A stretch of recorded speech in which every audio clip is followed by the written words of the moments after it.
What's up, guys? Welcome back to the channel. If you're new here, my name is Kristen and I have been making videos about my life to encourage people to live unconventionally because I believe in that. You don't have to follow what society says in order to find purpose.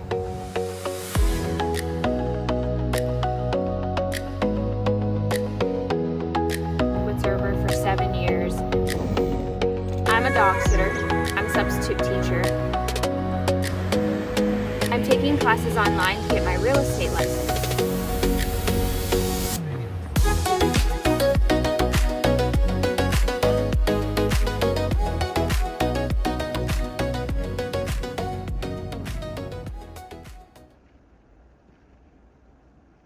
So, last week I mentioned in my video that I had some big news or a big decision to make. Also, I have a decision to make today. And I've been praying about it. So I wanted to talk about that a little bit. But before we get to that, I wanted you to say hi to my friend Captain. Captain, come here. Come here. Hi, buddy. Hi. Captain was in my very first video that I made, and I'm dog sitting him this weekend. So I figured you had to say hi to him, right? He's being a good boy. He's a little bit, he's been pent up because it rained all day yesterday. We were able to get a walk in early in the morning, but for the rest of the entire day, he didn't even want to go outside to go pee because it was raining. So today I took him for a walk already. It's about 9:30 in the morning and I have a lot to do today. So anyway, let's cut to the chase. Oh, okay. So, quick backstory. If you are new here, I believe in unconventional living. What does that mean?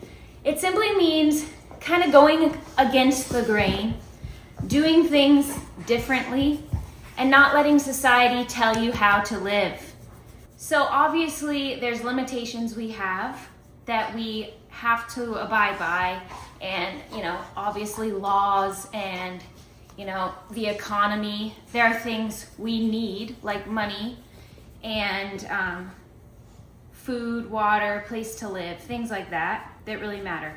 But when it comes to working a typical 9 to 5, you don't have to live that way, and a lot of people think that they do. So anyway, I have shared on here before that I'm a substitute teacher, I'm a dog sitter. I also do some like computer work for someone on the side, like an administrative assistant. What else? I was a banquet server for like 7 years. That was an on-call job. So I've done a lot of random things, and it's not because I'm lazy and I don't want to have a career, but it's because I value variety and exploring and trying new things. I'm also taking classes online to be a real estate agent, which I'm almost like 90% done with the classwork online, so that's exciting. But here's the thing that I wanted to share, a big decision that I had to make. I was offered a job, a full-time job with benefits, health insurance, paid time off, all of those stable things that people feel like they need. And I really struggled and wrestled with the decision because I felt like it was going against everything I believe in to take a full-time job. But here's the thing. Here's the catch. This full-time job is fully remote. Which is everything I've dreamed of, simply because it gives me location freedom. It means I can still dog sit. It means I can go visit my family. I can travel across the country whenever I want. This means that I'm one step closer to potential van life. I can go camping. As long as I have internet, I can work. So, wow. So, with that being said, I took the job. I couldn't resist. I had to do it. And aside from all of those benefits, it really just felt like something God put in place for me and provided for me in such a special way. So yeah, I'm doing it. Okay, have you had enough attention? I was trying to talk to our friends here, and you're just interrupting everything.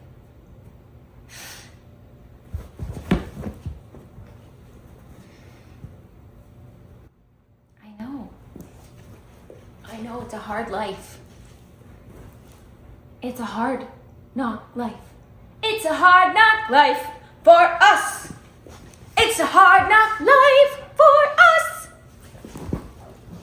Okay. All right. I forgot to mention that I have my personal training certificate, and I've done some of that on the side as well.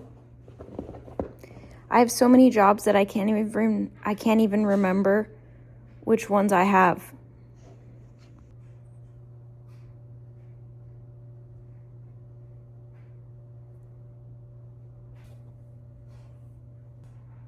One of the things that really sold it for me for this remote job was when I realized that I can go to Florida in the winter. I've been saying I've wanted to go south for the winter for like 5 years now, because winter is just really hard for me. I don't know why. I just love the summer. I was born in the summer. I like doing outdoor summer activities.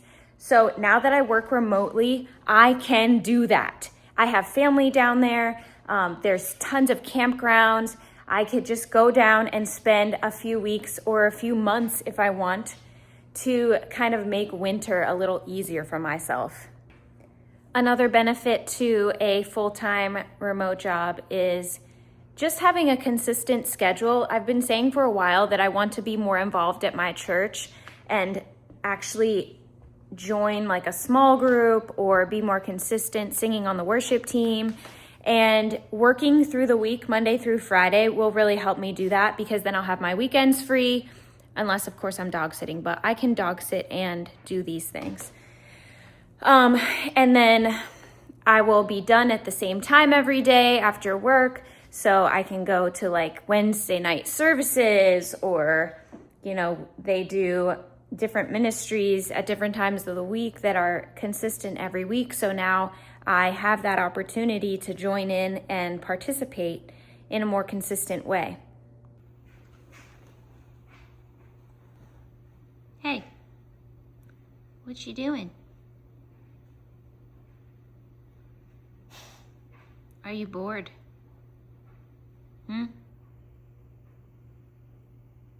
I also realized that unconventional living really comes down to a mindset. It's about your perspective, not necessarily the concrete things in your life. So as long as I maintain this spirit of like freedom and creativity, even through this consistent job, I can still live unconventionally. I can still be different and go against the grain. And a lot of this inspiration for me comes from the scripture in the Bible that says, do not be conformed to the pattern of this world, but be transformed by the renewing of your mind. It's in Romans, I think chapter 12. I'll have to check on that.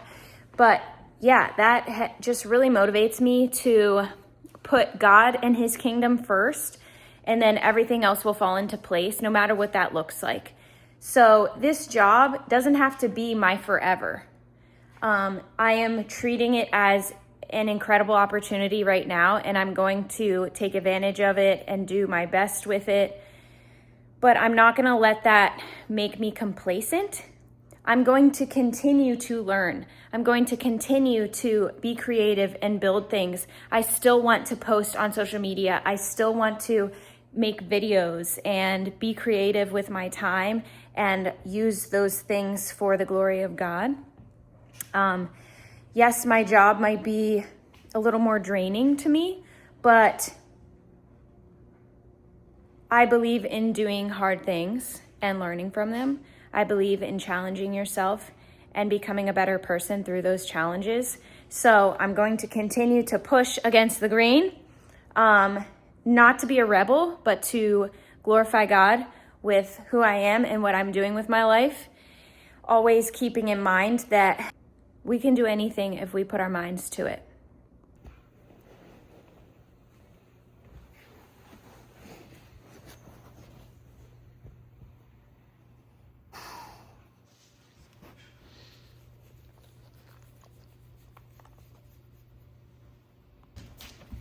I just want to clarify something, that my perspective of living unconventionally and going against the grain, not conforming to the pattern of this world, it's not about creating conflict for me. It's not about starting a fight and, creating friction.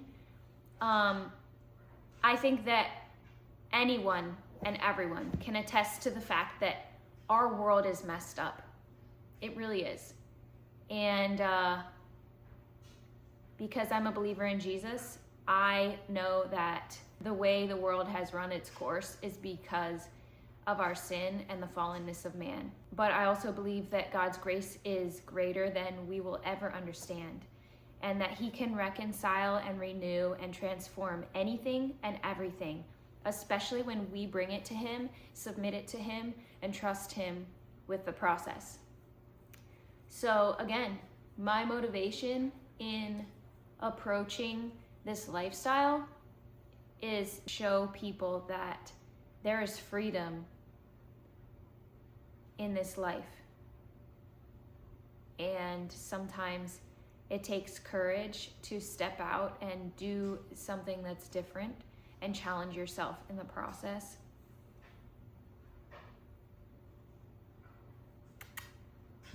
Kiss. Thank you. Right, Captain? What do you think? What do you think?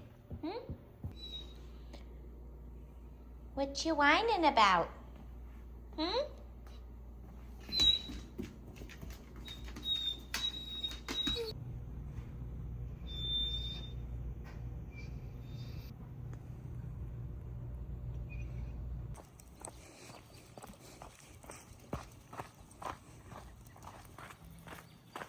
I really hope someone out there is inspired to not live in a box.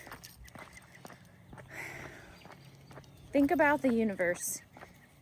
All that is within it, it's infinite. We can't even comprehend the vastness of all that's been created, what God has done. We're still exploring. And the God I believe in created all of that. And with that in mind, I just want to set an example to people everywhere that, life doesn't have to look this specific, perfectly structured way. And if you're listening to this and you've done any kind of travel to other countries, you know what I mean. Because the United States is actually one of the most unusual countries in comparison to all the others in the world. Am I saying that we shouldn't be doing what we do? No, that's not what I'm saying. I'm just saying that there are other worldviews and other ways of life out there. And what we've chosen for ourselves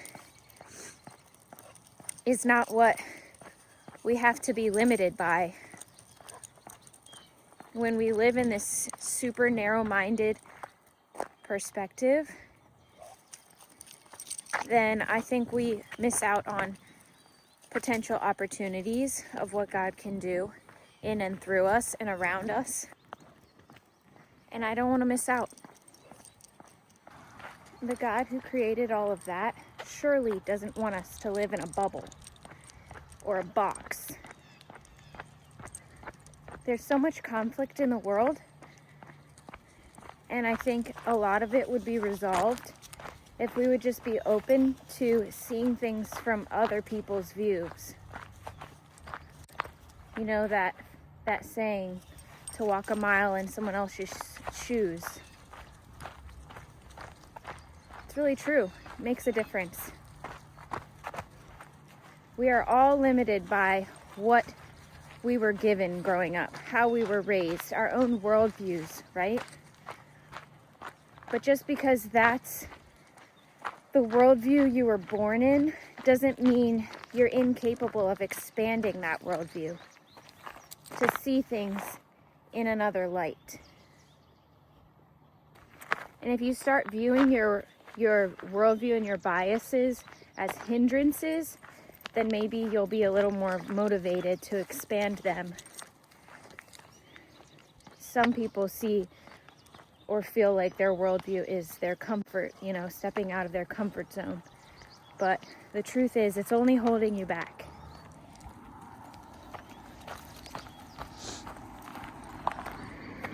I think about Jesus and how he upset the status quo. He ate with tax collectors and sinners. He healed people on the Sabbath day.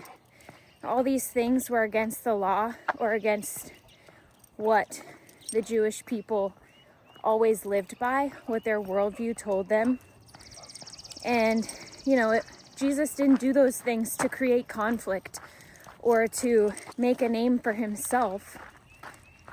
He did it in the spirit of healing and transformation, to open people's eyes to the truth of his love and his power, his grace, and how that can transform people and bring us together. Did I say everything that I wanted to say? I don't know. Okay, why do you feel it? You have to be right in my neck. I just feel like a big girl now. My neck is ticklish. You're not a baby anymore. Like, I'm all grown up. I have health insurance.